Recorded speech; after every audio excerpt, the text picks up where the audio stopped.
किसानों के साथ में अत्याचार हो रहा, किसानों की बात नहीं सुनी जा रही है। मैं अगर अपनी बात कोई कहता हूँ नेता से तो कहीं कोई अल्पसंख्यकों की बात संज्ञान में नहीं ली जाती है। जो विचारधारा से जुड़कर हम लोग यहाँ पर आए, वो विचारधारा को हमने यहाँ पर उस कारण हम देख नहीं पाए। नमस्कार तरुण मित्र में स्वागत है आपका। आज का जो मुद्दा है, मुद्दा महत्वपूर्ण है। चुनाव आने वाला है, जानते हैं आप, लोकसभा का, और एक महत्वपूर्ण पार्टी है, उसके महत्वपूर्ण लोगों ने इस्तीफा दे दिया है। आरएलडी से पूरी टीम ने इस्तीफा दे दिया। मेरे संग जो लोग बैठे हुए सामने दिख रहे हैं, बहुत महत्वपूर्ण लोग हैं जो कहते ना लोहा ले रहे थे वर्तमान सरकार से, उन लोगों ने इस्तीफा दे दिया।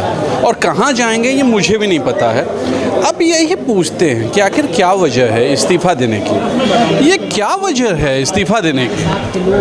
देखिए, इस्तीफा देने की वजह बस यही है क्योंकि जिस कारण से, जिस विचारधारा को देखकर हम लोग पार्टी में जुड़े थे, उस विचारधारा को हम लोगों ने उस पार्टी में ख़त्म होते देखा।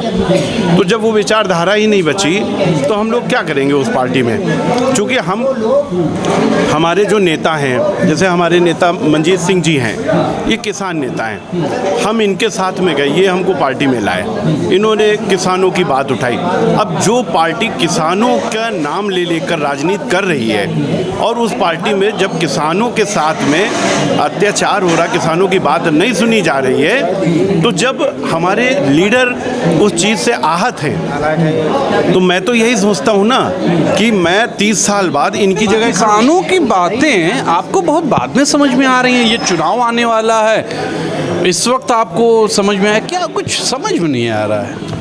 देखिए, ऐसा नहीं है कि ये पार्टी है, ये आलू सब्जी तो है नहीं कि बगल वाले ठेले से खरीद लें या उस ठेले से खरीद लें। ठीक है, हम जिस पार्टी में हैं, हम पूरी अपनी श्रद्धा के साथ में उस पार्टी में। आप रहे, अब मैं मीडिया जानती है, आप बहुत ईमानदारी से उस पार्टी की सेवा कर रहे थे और सरकार से लोहा भी ले रहे थे, लेकिन ये एकाएक क्या हो गया? इसमें हुआ यही कि रातों रात हुआ है। ये रातों रात नहीं हुआ है, ये कई दिनों से ये प्रक्रिया चल रही थी।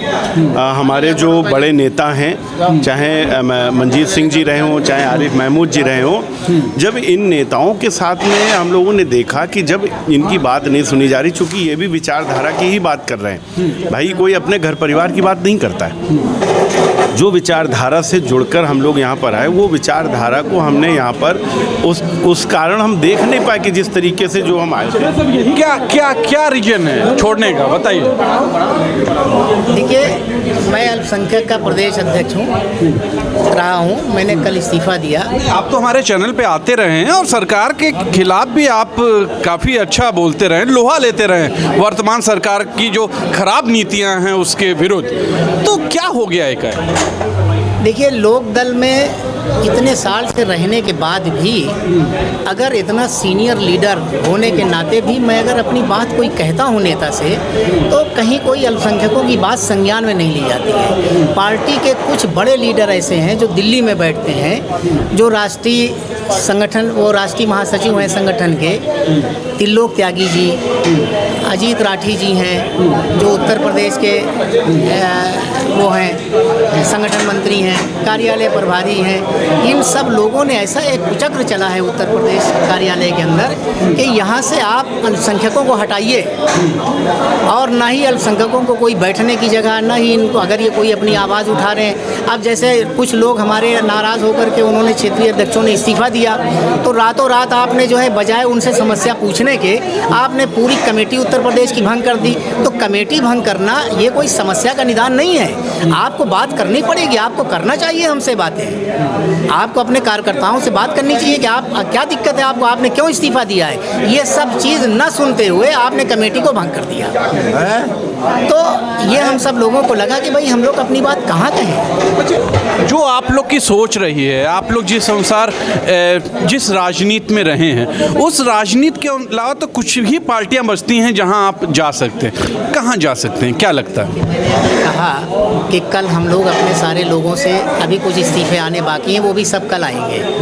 कल हम लोग बैठेंगे, आपस में मशवरा करेंगे, जितने भी लोग बैठेंगे राष्ट्रीय लोकदल छोड़ के जहाँ भी सहमति सबके बन जाएगी तो हम सब लोग वहाँ जाने को तैयार हैं। उसमें अगर कोई ऐसी पार्टी हो जो कि आपकी सोच की तरह ना हो, मान सकते हैं आप जो लोगों की सोच बनी वो कोई ऐसी पार्टी बन गई, सत्ता पक्ष बन गया, लेकिन आपका नेचर तो सत्ता पक्ष का रहा नहीं है, तो क्या आप जाएंगे? नहीं, ऐसा कुछ नहीं है। मैं समझ रहा हूँ आपका निशाना भाजपा की तरफ है। देखिए भारतीय जनता पार्टी भी, मैं आपसे यही कह रहा हूँ ना, अगर सामंजस्य बन जाएगा तो हम लोगों को बीजेपी में भी जाने में कोई गुरेज नहीं है, किसी तरह को कोई गुरेज नहीं है। आप चले जाएंगे? सारे लोग जाएंगे। नहीं, सारे लोग की बात मैं नहीं करता, क्योंकि जहाँ तक मैं आपकी पर्सनालिटी से वाकिफ़ हूँ, मैंने कई बार अपने चैनल पे आपको लिया है, कवरेज किया है, तो आपकी पर्सनालिटी तो उस पार्टी से मैच नहीं करती है, आपकी सोच नहीं करती है, तो आप समझौता कर लेंगे?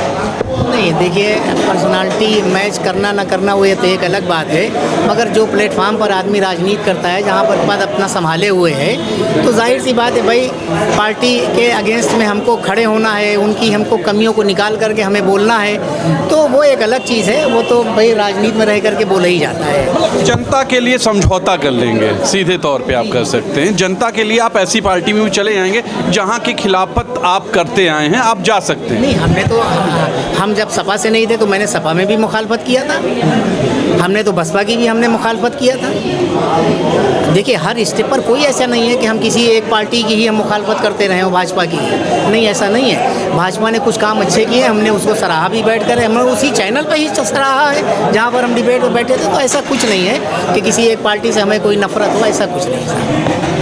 देखिए सीधे तौर पर कहीं ना कहीं सॉफ्ट कॉर्नर बीजेपी का दिख रहा है, तो कहा जा सकता है कि कहीं ना कहीं कुछ खेला लगता है, लेकिन ठीक है, राजनीति है, इसमें सब चीज़ें होती रहती हैं, लेकिन सोचने वाली बात होगी, एक पूरी टीम अगर कहीं से इस्तीफा देती है तो उसकी वजह क्या होती है, उसके तह तक जाना चाहिए उस टीम लीडर को, जो उस पार्टी का प्रमुख हो, जहाँ से लोगों ने इस्तीफा दिया, उस प्रमुख को ये सोचना चाहिए कि आखिर हमारे लोग क्यों छोड़ करके एक ऐसे जगह जा रहे हैं, क्योंकि कहीं ना कहीं सॉफ्ट कॉर्नर बीजेपी का दिख रहा है इन लोगों का। आज के लिए इतना ही, सोचिएगा जरूर, आप भी लिखिएगा कि आखिर क्या लगता है आपको। कैमरा पर्सन विक्की विश्वकर्मा के साथ तुषार शर्मा का, नमस्कार।